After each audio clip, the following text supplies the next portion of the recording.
Hey lovelies, and welcome back to the Wellness Entrepreneur Podcast with me, your host, Kirsty Kianifard. How are you? I hope you are really well. Loved hearing from you about last week's episode where I dove into how to build your wellness business outside of social media. I know for so many people, social media can feel quite limiting. If you fall out of love with it or the frustration kicks in, it can be incredibly hard to find the motivation to keep going in your business. So if you haven't checked out that episode, do go and dive in. Now, today I'm going to be talking about how you can overcome content creation overwhelm immediately, today, right now. And I suppose this follows on really nicely from last week's episode where we were exploring this idea of the fatigue around social media. And quite often that can come from the feeling of like, you've got to be churning out this content all the time. And when sometimes, life is interesting and there's lots and lots of things to share, that can feel easy. But sometimes when it is, when you're in the trenches of building your business, it may not feel like the most inspiring place, or you may just think, do you know what? I would rather be, building this thing or creating this project than constantly churning out social media content. And let's face it can often feel like it never ends. Like, I'm going to be doing this for the rest of my business life. So in today's episode, I'm going to be showing you exactly how you can cut through all of that, diminish the social media content creation overwhelm with this one extremely powerful but super simple practice.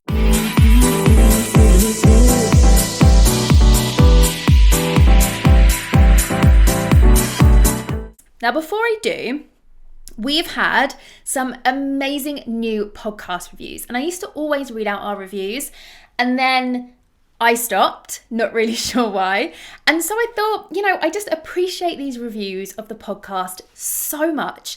And I know, because I'm guilty of this too, that so many, so often we want to leave a review, or we feel we love something, but it's like we're busy, we're on the go, especially with podcasts and things like that. We can literally listen to them while we're in the car, while we're out on a walk. And so I genuinely appreciate those of you that do take the time. And so I want to sort of reciprocate my gratitude for this, so that by sharing. But what I did think is, the podcast apps, they ask you to put in quite strange names, don't they? So I often don't know who these people are, and I can't give you a more personal shout out. So why don't we make an agreement? If you leave a review on the podcast, at the end of that review, why not just tell me what your Insta handle is? So leave the review and then just put @so-and-so. Because I really believe in us helping each other, us promoting each other, right? All helping each other grow. And by leaving a podcast review, you really help this podcast grow. And so I'd love to return the favor and give you a shout out to our listeners. Just jump your handle in there and then I can give you a shout out on the podcast. So let's dive in to some of these fabulous reviews.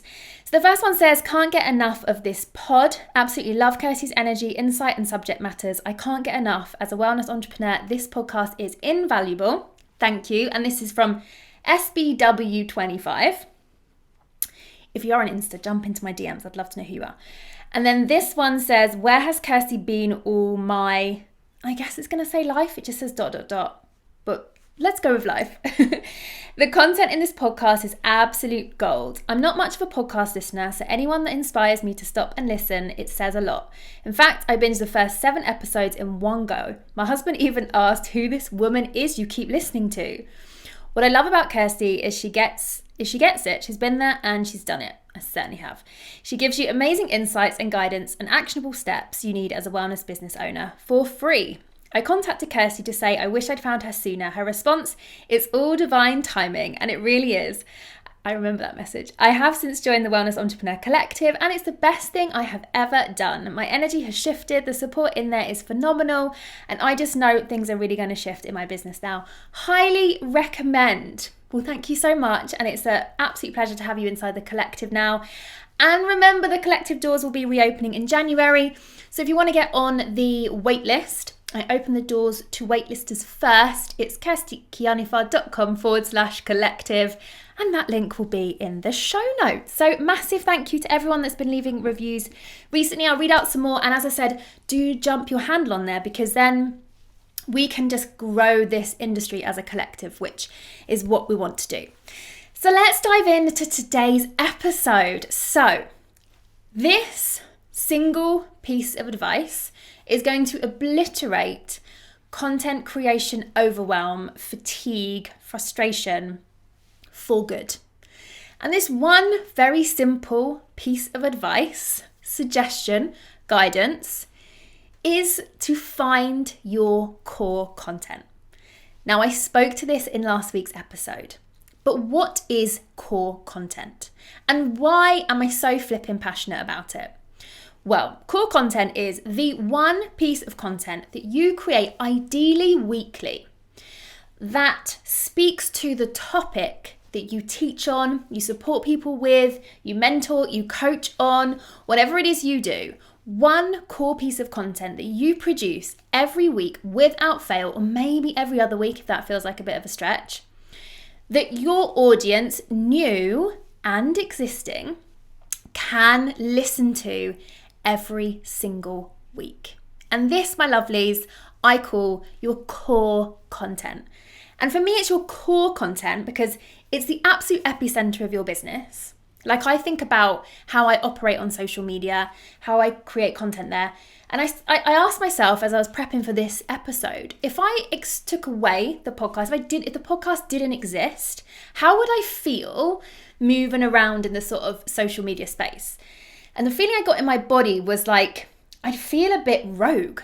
I'd feel a bit like all over the place. Like I didn't really have that lighthouse, I didn't really have that beacon of light that I was aiming for each and every week. Felt like it would be random and a bit overwhelming. Now, the other reason I call it core content is because not only is it the core of your business, but it's the core of you. It allows you to express yourself and your core value system. So I was speaking to a client today and we were talking about how powerful it is when you have personal reach out, when you really are able, if someone's really able to see you, to feel your energy, not just to know that you can speak on a particular topic, although of course the core content is going to establish that for you. But more importantly, they can feel who you are as a human. They can know your isms, your quirks. There's something they can tune into every single week. Like you think about your favorite shows, you think about your favorite radio stations, your favorite podcasts. Over time, you learn to feel that you have real meaningful relationships with characters, with presenters, with certain shows, the narrative that's woven through. And I'm afraid that just throwing random content out on social media or popping up every now and then when you've got the energy for it doesn't allow people to really get an insight into who you are. And we know that people buy from people. So that's why I'm so passionate about it. I'm also passionate about it because I think it's something we've forgotten. Because I think the more of these very fast ways of consuming content come forward, and the more platforms us as entrepreneurs are asked to master, the harder it can feel to actually find time to carve out, dedicated quality content. Because let's face it, sometimes it can take up to an hour to produce. I'm blessed that I have our lovely Paroma that edits this podcast, but recording it takes a long time. Planning the episodes takes time. Editing takes time, all of those things. So if you don't have a team member that can help you with that, of course we can build the resistance and tell ourselves we just don't have time to spin all of those plates. But what I'm here to talk about today is why I believe that if you can establish some core content in your business, you can really start to eliminate the pressure elsewhere, because no matter what, you've got that really good quality content coming out every single month. Now, the other great thing about core content is that it can span multiple platforms. I'm going to talk a little bit more today about how you're going to do that. How you're going to establish your core content, how it's really going to work for you.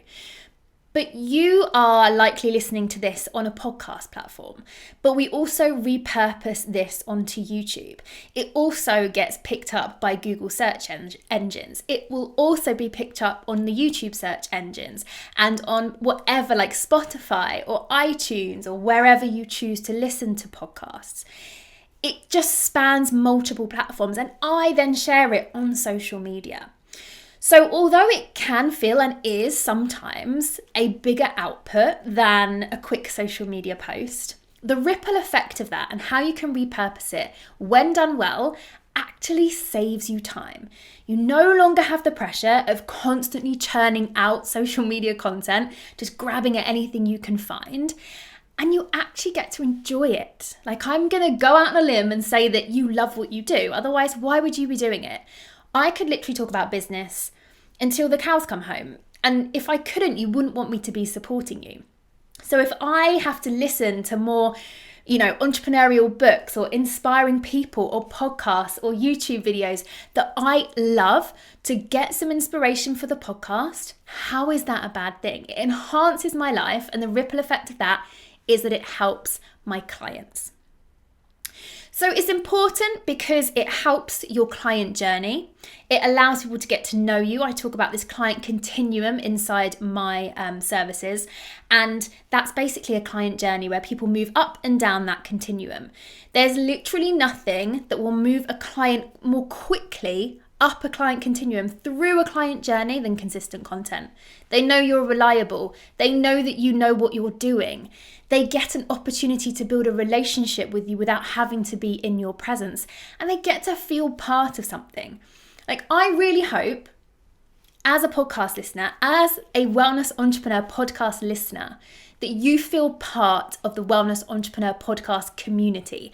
I hope that when you speak to someone else that listens to this, you get that sort of warm, fuzzy feeling like we know something, like we're connected in some way. We share values, perhaps we share an interest at least.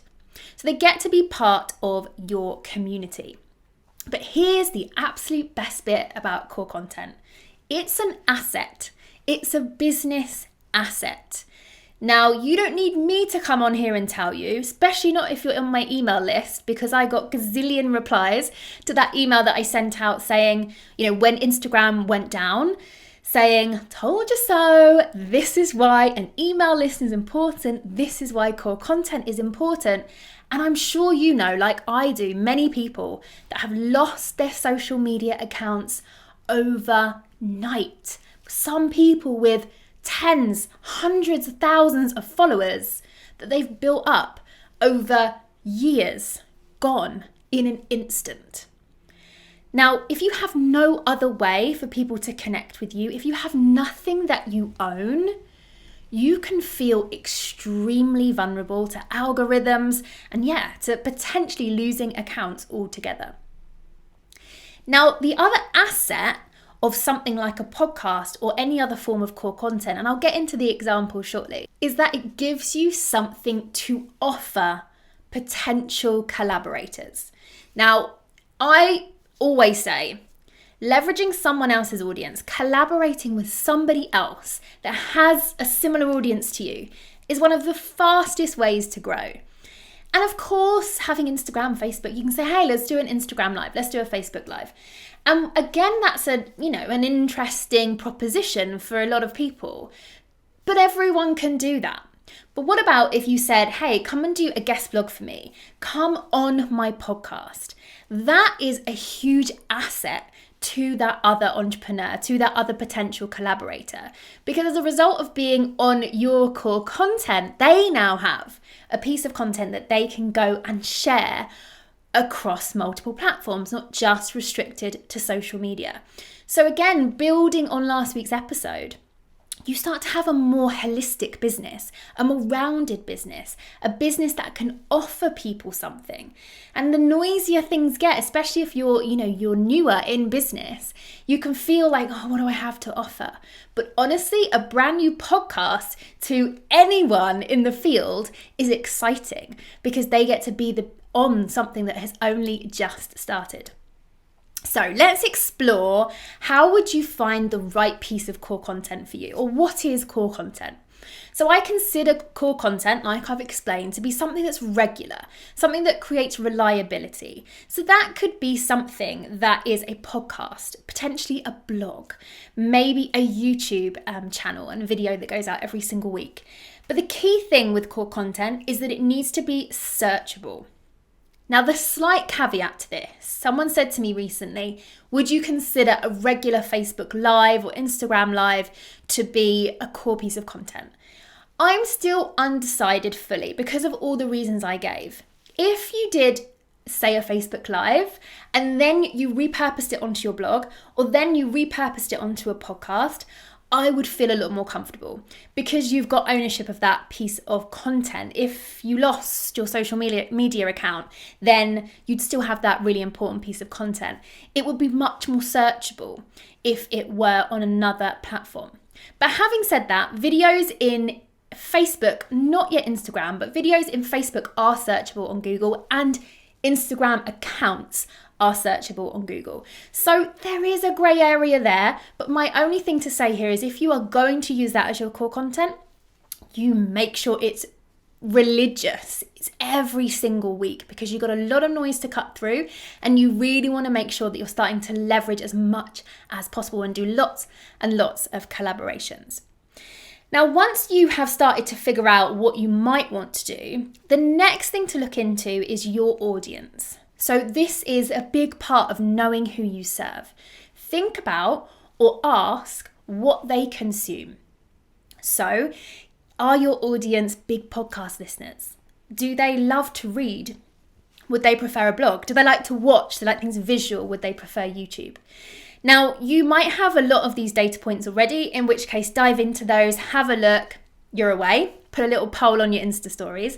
But if you don't, why not start crowdsourcing? Why not start looking and asking people what they prefer? And I always say success leaves clues. So there will be conversations in Facebook groups or forums, or even potentially in the reviews or the comments of YouTube channels, of podcasts, that give you a sense of how popular these platforms are to your ideal client. Now, the next thing to think about is your energy type. Please don't say you're going to commit to a weekly YouTube video and commit to that YouTube channel if you hate being on video, because you're putting so many barriers to entry up. You're probably going to procrastinate and tell yourself you need all of the equipment before you can get started. You're probably going to make those shoots last all day because you keep retaking them. Go towards your strengths. Look at your value system. Know what you love to do. So for me, podcasting was the obvious one because I really love conversations. So I get to interview some incredible people on this podcast. I'll be really honest, I was drawn in by the idea that I could do it any time of day. I could do it in my pajamas if I wanted to.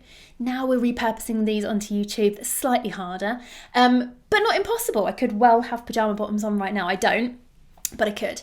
And I just liked that. I liked the feeling of it being almost a journal entry.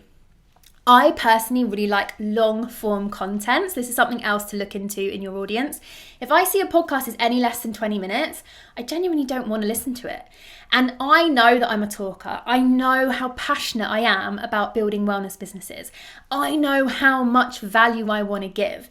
I made a commitment when I started this podcast that I wanted people to be able to take away practical actions from every single episode that would move their business forward without them ever having to work with me. That might sound bonkers because I'm building a business, but I know that if someone gets results as a result of listening to one podcast episode, they're going to be thinking, imagine what's possible once I actually am inside one of Kirsty's containers, or we work together one-to-one. And that has proven itself. The more I give on this podcast, the more I receive, and I absolutely love that. So it gives me an opportunity to go all in. You get it all. I'm giving you everything I know on that subject. So that was another reason why for me, podcasting was a no-brainer. Also, And I'm going to do an episode on podcasting soon. But also, podcasting is still very young compared to a lot of the other mediums.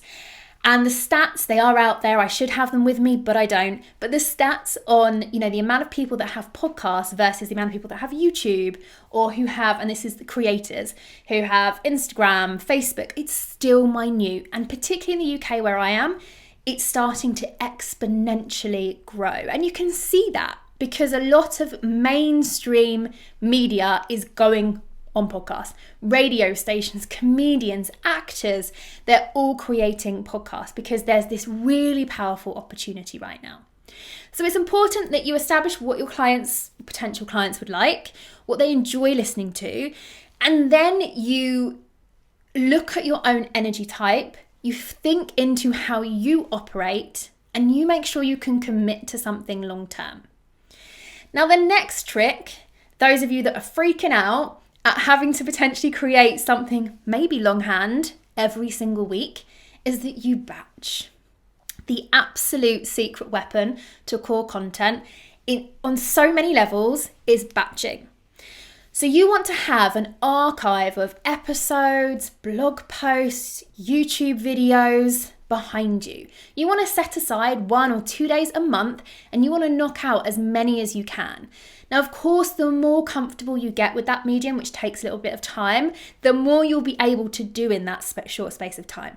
But even just having 3 or so episodes behind you not only allows you to create so much space in your business, but it also allows you to create patterns and themes in your business week on week. So you'll be able to see what topics you're going to be speaking about over, say, the next month. And yeah, you guessed it, you'll be able to weave it into all other platforms, your email list, your blog posts, your social media content. So no longer are you stepping out every Monday morning into the social media abyss thinking, oh my goodness, what do I talk about now? You really know where you're steering your ship.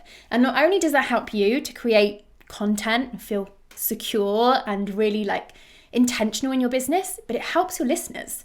They know you're taking them on a journey. They know you've got them. They know at some point you're going to be covering the thing that they're struggling with right now.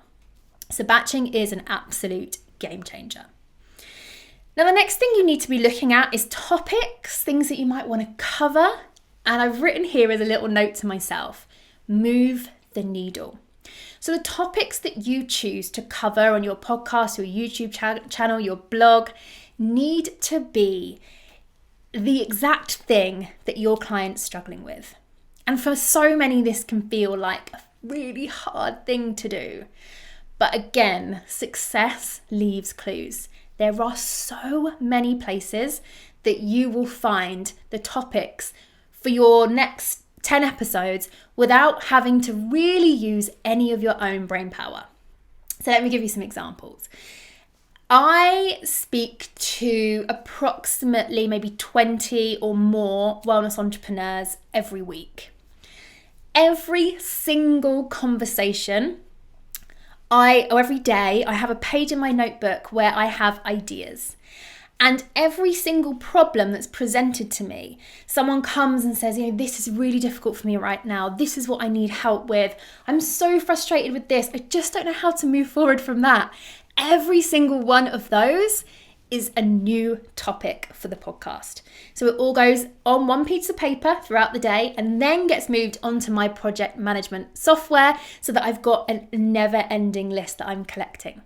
And a great place to look, search for a big overarching topic in your industry. So let's choose, what should we choose? Nutrition, and let's go for superfoods. And you might want to bust some myths on superfoods. So just type in superfoods to Google and see what other articles, YouTube videos, blogs have been written on that. And look at that. Look at what people are searching for. There's even a Google Chrome extension that will allow that to come up on the right-hand side of your screen. And it'll give you examples of the top 10 things people are searching for. Another great place is YouTube. Put that same search into YouTube and look at what videos are currently there, and then go even deeper, dive into some of those videos and then into some of those comments, Because if someone's answered that question, the chances are in the comments, there'll be people asking even more questions. Like, that video was great. I'd love to hear more about X, Y, and Z. And if you know they're your ideal client, boom, you have even more topic suggestions. So I want you to just be opening your eyes and listening, because your business is like a call and response. I always say this to people. And that's why when we just stand behind the start line, too afraid to do anything, launch anything, show up in any way for fear of rejection or judgment, we really stifle our business, because business is a call and response. You put something out there and you'll get something back. And that might not be a positive thing. That might be someone saying, no, that service or offer wasn't quite right for me. That project, that topic on the podcast wasn't quite right for me. But any of those is still information. So worst case scenario, you are still winning. But chances are you'll get some really positive call and response. That was really interesting. I'd love to know more about X. And then the final place, not the final place, there's tons of places that you can crowdsource topic ideas for your core content, but use other platforms like Instagram. Run a poll. What would you love to know about X? If I could teach you anything for free on the podcast, what would it be? So there's so many ways for you to create content ideas, and you just keep them all and you will never run out. Now, the next thing we want to look at is how we can cross-pollinate. So once you've created this one piece of content, you're going to pop it out, let's say, on a podcast platform. And then you're going to have the insane opportunity to repurpose. Now, I'm going to take you through my repurposing process just to show you how this one piece of core content can totally obliterate the overwhelm, like I promised, and how this 1 hour, say, of content creation can spawn so many other opportunities. So, once I've created the podcast episode and we've created the show notes for it, we then put it out on all podcast platforms. So that's one big tick of where people can find us. Well, then now, this is very new, take the video version of the podcast, pop that over on YouTube, another tick.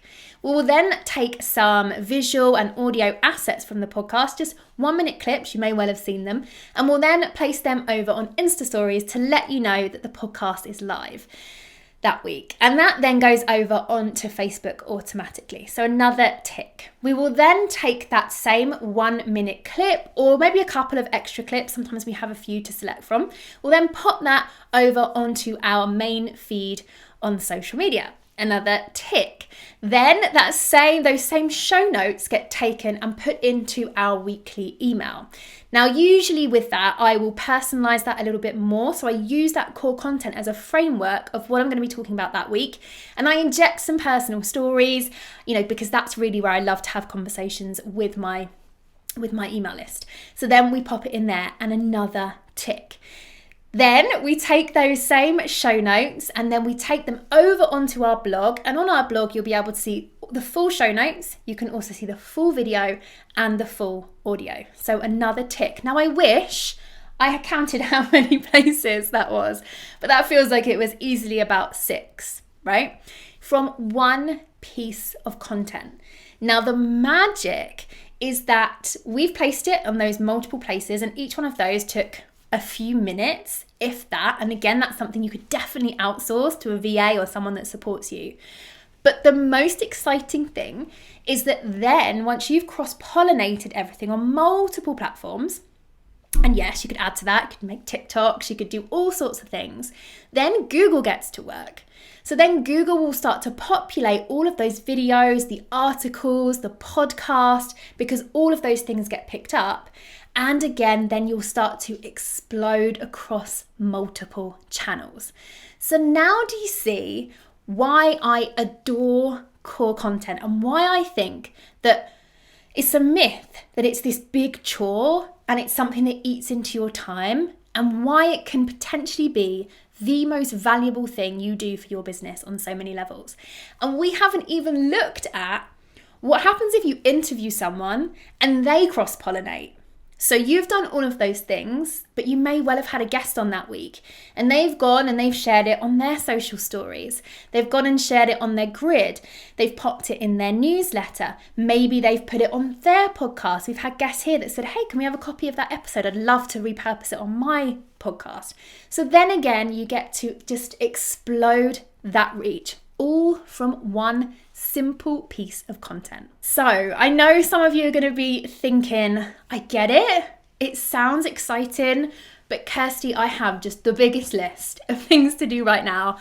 And I'm not even ticking those off. How can I get my head around the tech that might be involved in all of this, the planning? And maybe even some of you are thinking, like, me though, really? You know, you might listen to podcasts or YouTube channels and think, I don't know if I've got the right voice or the right presence.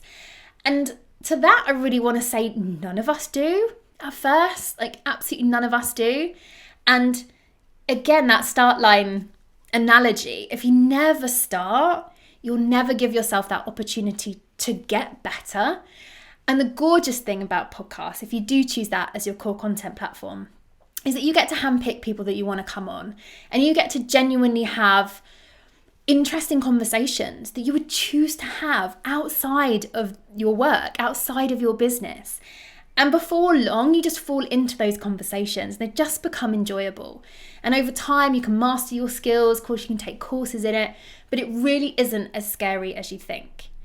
And to all the tech problems, again, these can all be mastered really simply. I'm so happy to help with any of that. So do jump into my DMs if I can be of any help. But I think the big thing is if you've got this endless list that you don't feel like you're getting to the end of, this just feels like another thing to add to your plate, I would do what I always say to my clients, which is reverse engineer this. It's really important that you look at that big goal, look at that future vision, look at the impact that you want to have, and then start thinking about what could this core content offer that future vision. What could be the ripple effect in this, and how much space could this actually create?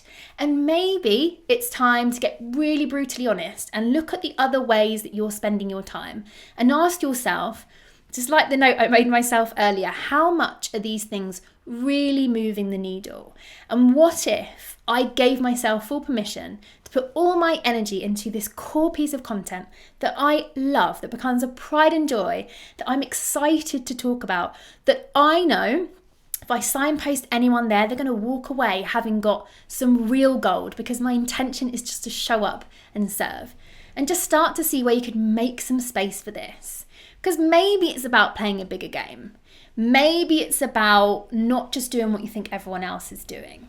Maybe it's about us sort of like realizing that it's so noisy there now. And social media is brilliant, right? I started last week's episode saying how much I love it, and I genuinely do. I mean, we wouldn't have got a lot of our listeners if it wasn't for social media. So it's a brilliant thing to signpost towards your podcast or your blog or whatever you've got.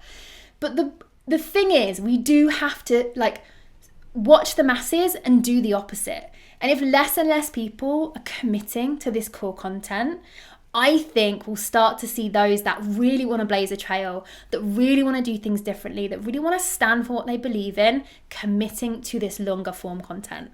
I think as our attention spans diminish, you're starting to see it. Like I've seen trainings and things that have been advertised saying like how to expand your concentration. We don't want to get down to a place where our concentration is so minimal. And so some of us, including myself, are intentionally diverting ourselves to longer form content to start to really expand our presence, help ourselves to learn more and consume more in a way that we're actually going to do something with. So observe the masses and do the opposite would be my advice, and really start to feel into what the perfect form of core content is for you. Now, of course, I would love you to jump into my DMs. I'm at Kirsty Kianifard, and just share your reflections on this. Maybe share some of your ideas of what your core content could be. Maybe you've already got some core content which is just incredible. And as I said at the beginning, if you've enjoyed this episode or any other episode, I know it can be like, yeah, I'll get round to it, but it does mean the absolute world if you would hit subscribe and leave us a review. It really helps to get this message out there, helps to help more wellness entrepreneurs. And as I said, do add your Instagram handle to that review so that I can give you a big shout out on the podcast, because you're helping me, so I would just love to help you in return. All right, my lovelies, have a magical day. I look forward to seeing you soon. Take care. Bye.